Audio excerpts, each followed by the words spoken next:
Believe it or not, we've officially reached the next exciting generation of technology. As British newspaper The Independent puts it in an article, the world's largest taxi firm, Uber, owns no cars. The world's most popular media company, Facebook, creates no content. And the world's largest accommodation provider, Airbnb, owns no property. So what's next? The world's largest fitness center owns no gyms, perhaps? This is the unlikely success story of Peloton. 2020 has put tons of businesses to the test. Industries like restaurants, entertainment, hotels are facing massive losses and have been forced to adapt in one way or another. The fitness industry is no exception. According to Fortune magazine, fitness is a $34 billion industry. It's estimated that at least 20% of the American population has a membership with a fitness club. When the pandemic hit and the workout spaces were forced to close their doors, a new wave of business surged up to meet the needs of the disappointed gym-goers: virtual fitness products and services. Back in 2012, John Foley was an executive at the Barnes & Noble e-commerce division.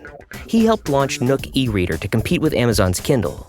Though Nook struggled to take over Kindle in the market, this product gave John an idea.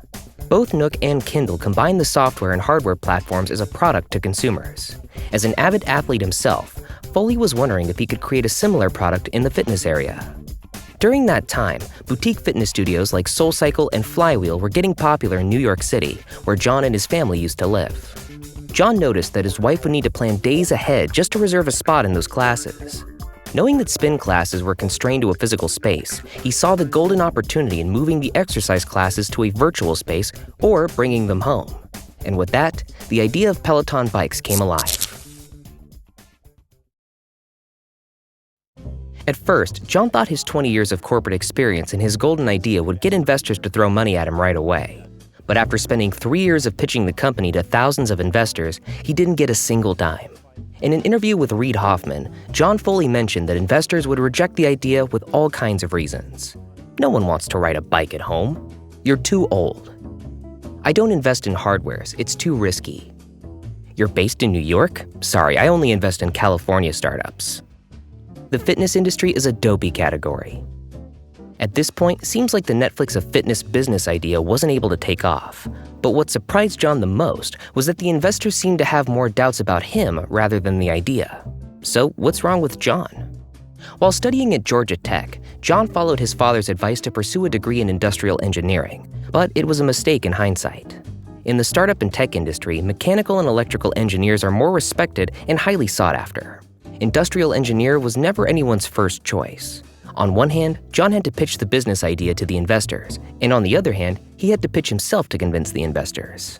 What's worse than his industrial engineering background was John's 20 years of corporate experience, which he mistakenly thought was a positive to his resume. The investors didn't doubt John because of his age. It's just that the industry favors someone without much corporate experience, and young entrepreneurs usually don't have that. As Reid Hoffman mentioned in the interview, 20 years of experience as a successful corporate executive won't prepare you to be a successful entrepreneur.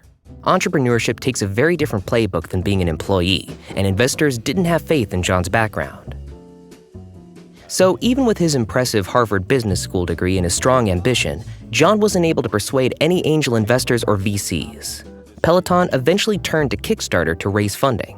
If the investors weren't impressed, then maybe Peloton could convince the consumers instead. From their early campaign, Peloton was able to secure $300,000 from about 300 contributors. With more cash coming into their bank account, John and his team were able to begin their manufacturing process and put out some early prototypes for their marketing material. They even filmed a 4-minute promotional video to tell their story. This time, John really thought Peloton was going to take off. They were expecting people would throw more money at them. But no, it was crickets again. Only 178 people bought a Peloton bike from the Kickstarter campaign. It was another huge letdown. But on the bright side, the Kickstarter campaign led to some unintended PR mentions in the tech community. Time, The Wall Street Journal, and CNN all mentioned Peloton. What's interesting about these coverages was that none of them was an exclusive feature. Peloton didn't reach out to them. The buzz was all from the Kickstarter campaign. Later on, John realized the core of what sets Peloton apart is that they're more than just a tech company. They're an integrated fitness company. Peloton needed to showcase real fitness studios, real instructors, and real cyclists in order to lure consumers. John and his team needed to put people on those bikes in a live class. With this new direction in mind, Peloton reached out to SoulCycle and Flywheel for a partnership. John proposed to put cameras in their classes, and Peloton bikers would be able to live stream them at home. But both SoulCycle and Flywheel said no. They feared that the partnership would create more competition for their studios. Peloton had no choice but to open their own brick-and-mortar fitness studios. In April 2014, Peloton opened their first studio in New York City. These in-person spin classes filled up quickly and eventually converted each cyclist into a Peloton fan. And they also started to tell their friends and family. Things were looking up for Peloton. Fast forward to 2019, Peloton continued to grow and eventually went public, pricing their initial public offering at $29 per share. Peloton became more than just a company, it's a lifestyle.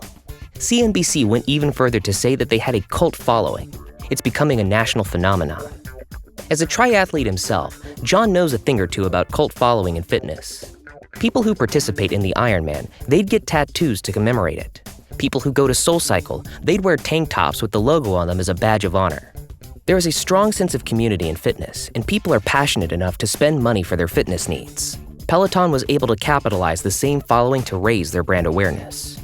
Other than their hardware, Peloton also competes in the field of content creating and app developing. They hire fitness instructors to create their own fitness content in-house. They then build their own software and hardware to accommodate their content. With only $19.99 a month, users can take classes in the comfort of their own homes without purchasing a bike. Peloton wants to be more than the Netflix of fitness. Now, they want to be the Amazon of fitness. And here comes March 2020, only a few months after Peloton went public. Half of the country shut down. Peloton's stock skyrocketed 86%. Online searches of the brand almost tripled, and their quarterly sales jumped 61% to $420 million. They are valued at $10 billion, twice as much as Planet Fitness. Peloton's success was significant. It was a testimony that consumers' behavior changed coming out of this pandemic. A Peloton bike costs about $2,000. More than 30 million Americans were out of work in 2020, yet many people still have the disposable income to purchase a pricey bike. Peloton became one of the very few companies that were able to win from the economic devastation. Peloton's success is only the tip of the iceberg of what's to come. Many fitness startups like Tonal and Mirror are following in Peloton's footsteps. So, what's next? Are virtual fitness products going to be the next goldmine?